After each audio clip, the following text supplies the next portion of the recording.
से आप सब पढ़ चुके हैं। एक शॉर्ट बोलूंगा लेकिन टू द पॉइंट बोलना है। प्रांतीय महासचिव रहा हूं, प्रांतीय महासचिव का प्रत्याशी हूं और मैंने एक परंपरा अनूठी कायम की है डॉक्टर निबेन सिंह जी के नेतृत्व में, पारदर्शिता और स्वयं की जवाबदेही। संगठन में यदि स्वयं की जवाबदेही नहीं है, मैं ये कहकर आता हूं कि मैं अगले कार्यकाल में नहीं हूं, मीनिंग देयर बाय आप मुझसे जवाब नहीं ले पाओगे। मैंने सदैव जवाबदेही खुद की सुनिश्चित की है, वो चाहे पिछला अधिवेशन था, चाहे ये अधिवेशन है और चाहे अगला अधिवेशन होगा। मैं जवाबदेह था, जवाबदेह हूं और जवाबदेह रहूंगा। ये संगठन है जिसको मैं सदैव कहता हूं, ये राजनीति नहीं संगनीति का सब्जेक्ट है। राजनीति तो राज्य सत्ताएं किया करती है, संगठन में संगनीति चलती है। लेकिन हमारे बहुत सारे साथी इनका भी भेद नहीं जान पाते कि राजनीति किसको कहते हैं, संगनीति किसको कहते हैं, अन्य नीतियां क्या होती है। खैर ये अपने अपने विवेक की बात है। ये संगनीति है। संगनीति का अर्थ होता है सबको संग लेकर चलना।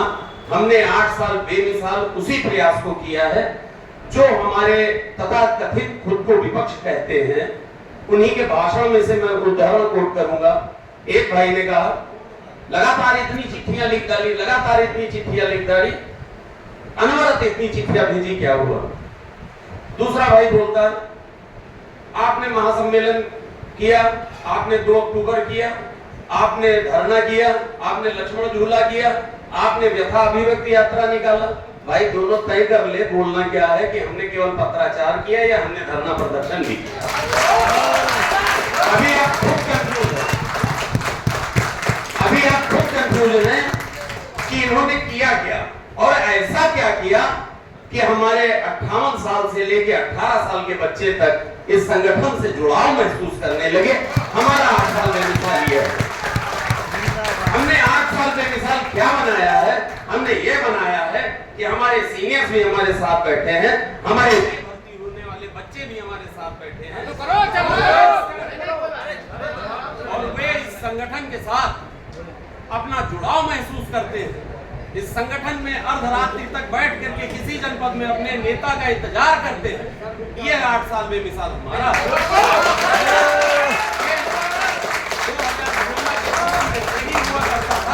मेरे वरिष्ठ बैठे हैं, मेरे सीनियर्स बैठे हैं, खुद अश्विनी भाई बैठे हैं, उससे बहुत सीनियर है। ये कहते हैं युवा की बात करो, युवा को दो पद दो, तो मुझे लगता है भाई मुझे देने जा रहा है, मुझे निश्चित रूप से कल जिता के जाएगा, क्योंकि मैं तो आपसे राम राज्य की संकल्पना की बात भी की, आपने रावण राज्य का उदाहरण भी दिया। तो मैं आपका छोटा भाई केवल इतना कहूंगा कि मैं अवध का निवासी हूँ, जहाँ रामलला विराजते हैं, जहाँ रामलला की पूजा होती है, उस अवध क्षेत्र का निवासी हूँ। जब मैं रामचरितमानस पढ़ता हूँ तो बालकांड से उत्तरकांड तक होता है, बीच में लंका कांड जरूर।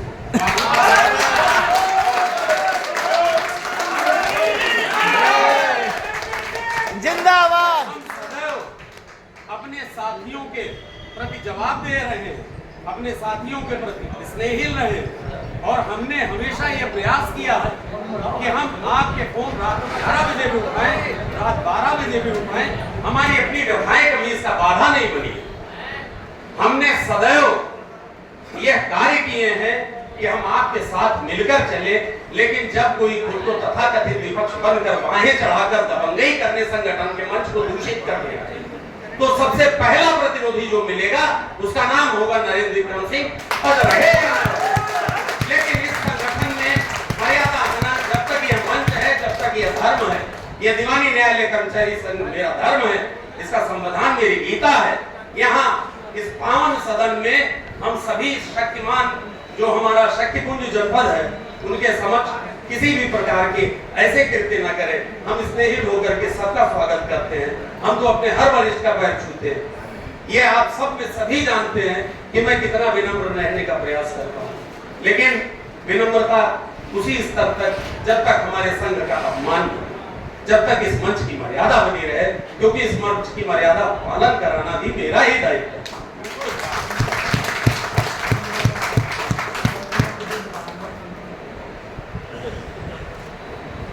सुबह से सुन रहा हूं संगठन में कई कई सारे ऐसे नेताओं को मैंने इन मंचों की तरफ आकृष्ट देखा है, जिनको हमारे साथियों ने जनपद की जिम्मेदारी दी है या वे जनपद की जिम्मेदारी प्राप्त है, किसी प्रकार से है। जनपद की जिम्मेदारी नहीं निभाने वाले, 2-2 साल में जनपद में एक बैठक न करने वाले, जब अपनी प्रत्याशिता घोषित करते हैं तो वे कहते हैं कि हम 2 साल में छुट्टी बजाकर बदल देंगे। मैं ये कहता हूं, मैं थैनोस नहीं हूं कि मैं आपका मणि लगा करके छुट्टी बदल दूंगा। मैं आपके लिए निरंतर प्रयास करूंगा और मेरा जो विरोधी भी होगा, जो कोई भी इसमें बैठा है, जो खुद को विपक्ष का सशक्त स्तंभ मानता होगा, वो भी मेरे प्रयासों की निरंतरता में जब भी मेरा उपहास करेगा तो मेरे पत्राचार और मेरे प्रयास का उल्लेख करना नहीं भूलेगा।